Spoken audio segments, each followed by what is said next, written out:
Hi guys, welcome back from me and Gina, and she's gonna stay put this time. If you haven't seen my previous video, check that one out after this one. It covers some of the practical things that I'll be doing in my third trimester on the lead up to labour, and also the things that I've got covered for when I come home. In this video, I'll be going through what's going in my hospital bag, which is very exciting, particularly for me and for baby. As I was saying in my last video, I found it such an overwhelming topic that you can just take all the things, and I just really wanted to narrow it down into what I felt was essential for me and for my baby, and hopefully this video will pass on all of the research that I've done over the course of my pregnancy through the internet, reading books, doing courses and speaking to the wonderful mums in my mums group and my friends who have all been really open and just so loving and caring and just giving their time to pass on really great information so that I can take that and absorb all of the different avenues of opinions without having to be caught up in the commercial world too much, and I could make some really good decisions for me and for my baby. So hopefully it'll help you guys out too. So we'll go at speed. It sounds like quite a lot to get through, even though in the scheme of things it isn't, but we'll go as fast as we can so that you can stay with me and get through it all. So first up is baby, priority number one, and the list is actually shorter than what I thought it would be for baby. So the first thing I've got on my list are colostrum syringes, and I don't have them yet because I'm not ready to use them. It's something that you ask your midwife for. Some hospitals give them out, sometimes they don't, and you have to go and get them off Amazon or somewhere. So I've got an appointment tomorrow actually, and I'll find out if I can get some colostrum syringes. If you haven't looked into that, I think it's a really good thing to understand and decide if it's for you. I've decided that I'll be trying to extract some colostrum prior to giving birth. I don't know if I can or not, but it is in my mind to give it a go. If I'm successful, they go in a little freezer Ziploc bag with your details on, so that when you go to give birth, say if it's at the hospital, you hand them over and someone will store them for you so that they are ready for when it's time to feed baby. So have a little look at that. I keep forgetting that I've started packing and then I need to show you guys stuff, but whatever I miss out, I'll put on the screen and pop you a link. So I find it really difficult to choose products and things. If I thought, do I need that? If I do need it, which brand do I get? Because it's such a saturated market. So I've really listened to people and why they value certain things, and I've done my own homework to see if I'll value them in the same way. So this brand comes up all the time, and I've just bought the Nappy Change Cream. I'm not going to use it by default. I will try and stay as basic as possible, but just in case baby's looking a little bit sore, I've got that to hand and I'll be taking that to the hospital with me. I've got cotton wool pads because you just have to have those. I got the organic extra large square ones from Boots, but you can use any that you choose. Wet wipes are something that will be going in my hospital bag. I'll just take one. I mentioned in my other video that I was trying out different sizes and brands and things, but I'll just choose one and take that to the hospital and get on with it. And the experimentation can come when I'm home. Whilst on the theme of nappies, I've got these nappies, and I mentioned in my previous video that I'll be taking a pack to the hospital, have a pack in the car, and then have some at home. And I'm using disposable nappies to start off with. The newborn dummies that I mentioned in my last video, I'll be taking those, but I'm not sure if I'm using them yet, but they're only small, so I'll pop those in my bag. Onto a really genius way of organising your hospital bag. I got these Ziploc bags from Amazon, and they come in different sizes. I also bought some sticky labels just so that I can mark on each bag what the contents are, and I can also reuse the bags because I can put a new label on. And I just think it's a really good idea of keeping everything tidy, and also so that Darren can find things easy because everything is labelled. And I've basically packed everything into these so that it is super easy, right to her going home outfit if it's a warm day or a cold day. I've got bibs, muslin cloths, all kinds of things in these little bags. So I'll let you know what I'm taking in to give you an idea of quantity. I've got a mixture of baby grow sizes. I've got newborn and 1 month, and I've got 3 to 4 in each. Also, in terms of newborn, they're not all exactly the same. Some shops do slightly bigger newborn clothes, such as Primark, which go up to £10 babies. So there is a slight variation in my newborn clothes as well. And I think that's a good idea because I don't know what size she's going to be. And then I've also got my 1 month. So 3 to 4 of each of those. If your sleep suits don't have the little foldy over bits, and I believe some places like Shein, if you've bought from there, they might not have them. I haven't bought anything from there, but if you don't have the little foldy over things, you can get little scratch mitts for a couple of pounds from places like John Lewis, just to save their little nails sort of scratching themselves. Hats, I've got 5 hats, I think, and I've also got a couple of bows, which I'm very excited for the bows, as I've mentioned before, just in case I feel like I want to take some pictures and she's got a little bow on to match her outfit or something cute if the opportunity arises. And the hats are just different colours and a mixture of newborn and 1 month again, so that she's definitely got a hat that will fit her. I've got 3 to 4 vests in there, which are a mixture of newborn and 0 to 1 month, just because it's that time of year where I don't know whether it'll be a little bit warmer and she might need a vest. So I'm taking some of those. Blankets I've got 2 of, and I've also got a Ziploc bag which has got bibs in, and it's also got various muslin cloths in different thickness and sizes. So I haven't got a set quantity of those. I've literally just packed the bag thinking that Darren can bring some more in if we run out, but I'm hoping that there should be enough in there.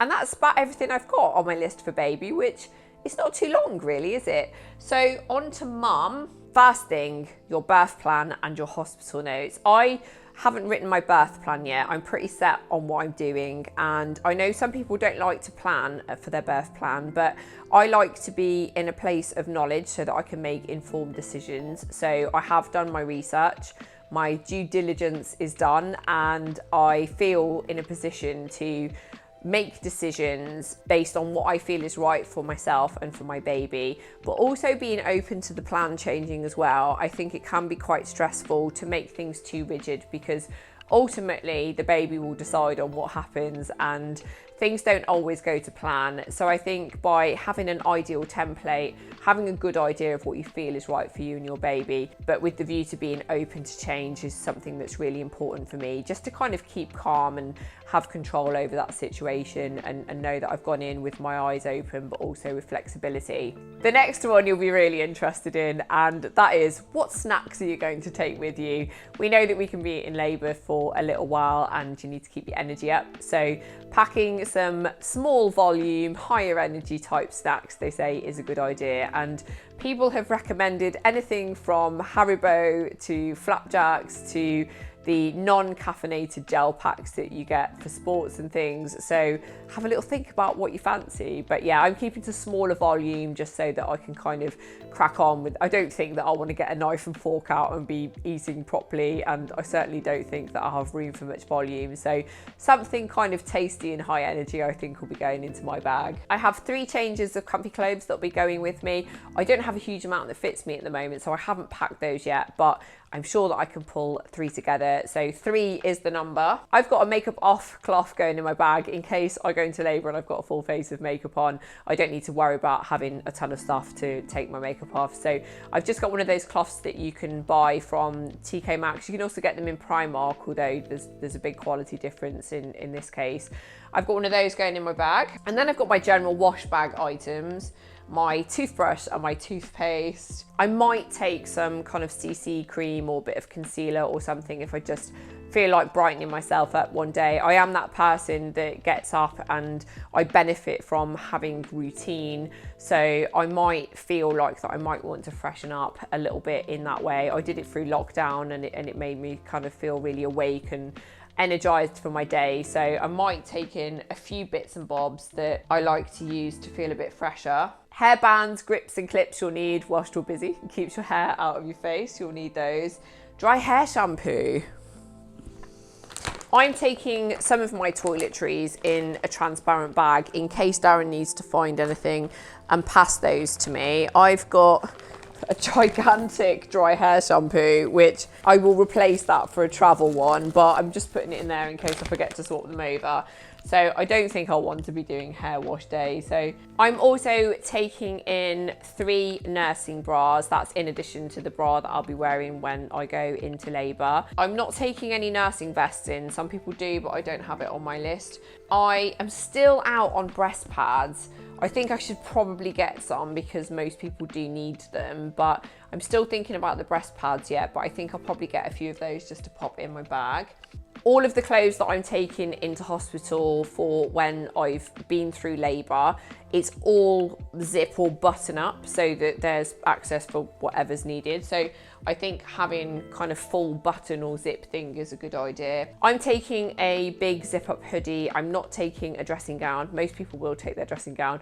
I just didn't want to buy a new one. Mine doesn't fit me at the moment. I really like it and I just figure I'm so close now, I don't want to buy a new one. So I'll be taking in just a zip up hoodie, which is fine for me. These you'll love. Apparently, this is now our new fashion. I don't normally wear underwear like that, but it is important to buy briefs so that you can wear your maternity pads and things and be comfortable and well covered. And I just picked mine up from Primark and from Sainsbury's because I'm assuming that it's something that I won't be wearing for a very long time and they might have quite a journey. I just bought some various cheapy ones just to put me on. There's also some ones on Amazon that I picked up as well, but I don't have a huge amount. I just bought a couple of packs and bought them from different sources so I can see what I like in case I need to buy some more. Speaking of pads, I haven't bought maternity pads in any kind of huge variety. I have got the super absorbent night sanitary towels with wings, but you can get specific maternity ones if you want to, and I probably will. You can also get the full kind of disposable knickers as well, which some people swear by, but I guess you know you and your kind of circumstances, so you'll know what kind of speaks to you the most, but that's what I've got planned so far.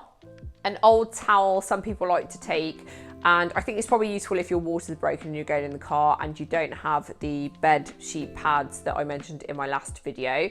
I'm not particularly precious when it comes to using a hospital towel. I really don't mind, but some people like to take a towel because the hospital towels can be a little bit rubbish, so it might be something that's for you. Flip-flops were recommended to me. If using like shared facilities gives you the ick a little bit, you can put your flip-flops on and go and take a shower and things, which some people might find really practical and useful. You can take your slippers in or have those socks with the little grips on, are a good idea. Noise cancelling headphones I will definitely be taking with me. I really want to get in the zone when I give birth, and I'm going to work out a playlist that covers a variety of moods really, whether I need entertaining because things are taking a while, something upbeat if I'm lacking in energy, something zen if I want to chill, that kind of thing. I'll probably also cue some podcasts up as well, just so that I've got that variety. I'll also remember to take the charger for the headphones just in case. And speaking of chargers, I bought an extra long lead for my mobile phone because you know what it's like when you need to move around, and also the plugs can be a little bit away from you. So I've got an extra long iPhone charging cable, and I've also remembered to put the plug with it because it doesn't come with one. So that's that. Some people take a travel speaker, and I'm not sure how I feel about that because I might be in a communal environment. So I don't want to be that person with a speaker, but I do have a small one that I bought for the baby just to clip on to things if I need to have a shusher noise around the house if I'm moving around. So I might take that in case there's an opportunity to use it because it is only tiny, but it is on a lot of people's lists, so maybe it's a thing. Scents and room sprays people like to take as well. I think there's something nice in the familiarity of nice smells and maybe not the hospital, and also they can help you to relax, can't they? So some people have those on their list. I might pack some if I have room. It's not something that is on my definite list, but it's a nice to have, isn't it? If you're on any medication, you need to remember to take your medication in with you. You might be in there for a few days, and also they like to see what you're taking sometimes, don't they? A peri bottle is something that the jury is out on for me. Some people absolutely swear by them. Some people say you absolutely don't need them. And when I look at a peri bottle, my logical brain wonders how they're different to a normal spray bottle that I already own. So And some people say just to use wet wipes. So there are clearly lots of options, and there are people that love it and people that say you don't need it. So I think it's just a case of having a look. And if it speaks to you as a functional product that you think will be useful for you and your bits, then you might want to invest in one. I'm thinking I'm not. I picked up Spritz for Bits, which is something that everybody raves on about. I've just got the box here because I've packed the actual bottle. I can't remember where I've put it. But people absolutely swear by that, and I never hear it's been a waste of money for anybody. So I picked up one of those, even though they are slightly more pricey than what you would expect for a bottle of liquid. But I am definitely taking that with me to the hospital. Some people take combs, and they're not a special thing, they're just a comb. And I honestly thought that there would be a comb with a higher price tag because it's for baby stuff. And as soon as you relate something to babies, it seems to double in price. But these are just combs that you can pick up from Poundland or Asda or anywhere. And apparently there is either a distraction method or maybe pressure points that when you squeeze these combs during labour, that they actually take the pain away. So if you have a couple of combs knocking around, or you want to have a Google and have a look at the research, apparently combs are something that goes on people's list. And I think I might take some, I might give it a go, just because I want to know if it works. Nipple pads are something that I mentioned earlier, but you can also buy nipple shields. And I like the idea of the silver ones that are a little bit more kind of natural healing rather than the silicone ones that I feel like wouldn't be as breathable. So I think if I do get some kind of nipple protection, I think I would go for the silver caps. Some people take their own pillow to hospital. I'm not taking my own pillow. I'm really trying to travel as light as I can. But a good night's sleep is very important to a lot of people. So if you will sleep better with your pillow, then you absolutely take your pillow. But it's not something that I thought about. I didn't think that it would be an item because it's so bulky that you would take to the hospital, but apparently a lot of people do, and it is perfectly acceptable. So if you want to take your pillow, take your pillow. A TENS machine. I'm not decided on a TENS machine yet, and I'm thinking that I won't. You can hire them, and you can also get them from about £30 from Boots. I'm not really a backache person, but I don't know enough about TENS machines to say whether they're going to be great for people or not. I know people that are going to use them because they really feel that they can help them, but it's not something that I've engaged in, so I don't think it's something that I'll be taking, but absolutely consider it because they are very, very popular. You can also speak to your midwife about them as well, and they've got quite a lot of information. Eye mask and earplugs. That's something that I never think to take anywhere because I can genuinely sleep, but I think labour's a very kind of topsy-turvy time, and I think schedules are so kind of mixed round and things. It's nothing like flying into different time zones. I would say that if you have them and you can take them with you, I think they could be very useful in this situation. So I am definitely going to pack some of those. And the last thing that is going in my bag, unless I can fit more food in, is laundry bags for dirty clothes. And that is just such a good thing to remember, isn't it? Because there could be quite a lot of it. So I think there is definitely potential to have quite a volume of washing. So just to have some bags to bring that home where things aren't going to get messy or pongy, then it's a really good idea. And you can use the wet bags or you can use the dry bags, I suppose. So you've got those two options. I'll just be taking your regular pedal bin liner, I think, just so that it's easy.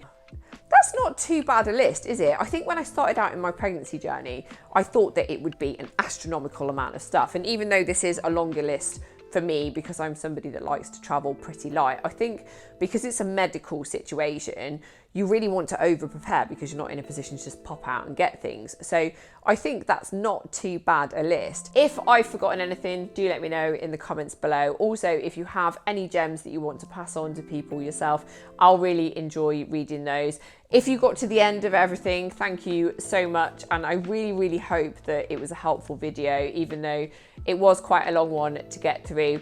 Thank you for the likes, subscribes, and for helping out in those comments, and I'll see you in the next one.